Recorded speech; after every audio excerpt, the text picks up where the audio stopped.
ನಮ್ಮ ದೇವಾಲಯಗಳ ಮೇಲೆ ಕಲ್ಲಿನಲ್ಲಿ ಕೆತ್ತಿದ ನಿಗೂಢ ರಕ್ಷಕನಿದ್ದಾನೆ. ಈ ಉಗ್ರ ಮುಖ ಯಾರದ್ದು ಗೊತ್ತಾ? ಒಮ್ಮೆ ಜಲಂಧರನು ರಾಹು ಎಂಬ ರಾಕ್ಷಸನನ್ನು ಶಿವನನ್ನ ಅವಮಾನಿಸಲು ಕಳುಹಿಸಿದನು.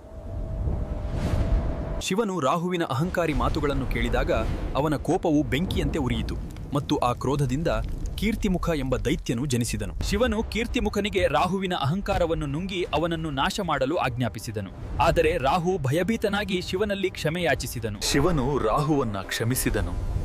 ಆದರೆ ಕೀರ್ತಿಮುಖನ ಹಸಿವು ಹಾಗೆಯೇ ಉಳಿಯಿತು.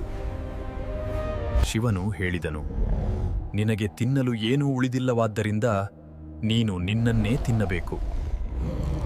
ಕೀರ್ತಿಮುಖನು ತನ್ನ ದೇಹವನ್ನ ತಾನೇ ತಿನ್ನಲು ಪ್ರಾರಂಭಿಸಿದನು ಮತ್ತು ಅವನ ತಲೆ ಮಾತ್ರ ಉಳಿಯಿತು. ಅವನ ವಿಧೇಯತೆಯನ್ನು ನೋಡಿ ಶಿವನು ಅವನ್ನು ತಡೆದನು. ಶಿವನು ಆಶೀರ್ವದಿಸುತ್ತಾ, ನೀನು ದೇಗುಲಗಳ ದ್ವಾರಪಾಲಕನಾಗಿರು. ನಿನ್ನ ಇರುವಿಕೆಯು ನಕಾರಾತ್ಮಕತೆ, ಅಹಂಕಾರ ಮತ್ತು ದುಷ್ಟಶಕ್ತಿಗಳನ್ನು ದೂರ ಮಾಡುತ್ತದೆ ಎಂದನು. ಅಂದಿನಿಂದ ಇಂದಿನವರೆಗೆ ಕೀರ್ತಿಮುಖ ದೇವಾಲಯಗಳ ಪ್ರವೇಶದ್ವಾರಗಳಲ್ಲಿ ಕಾವಲು ನಿಂತಿದೆ.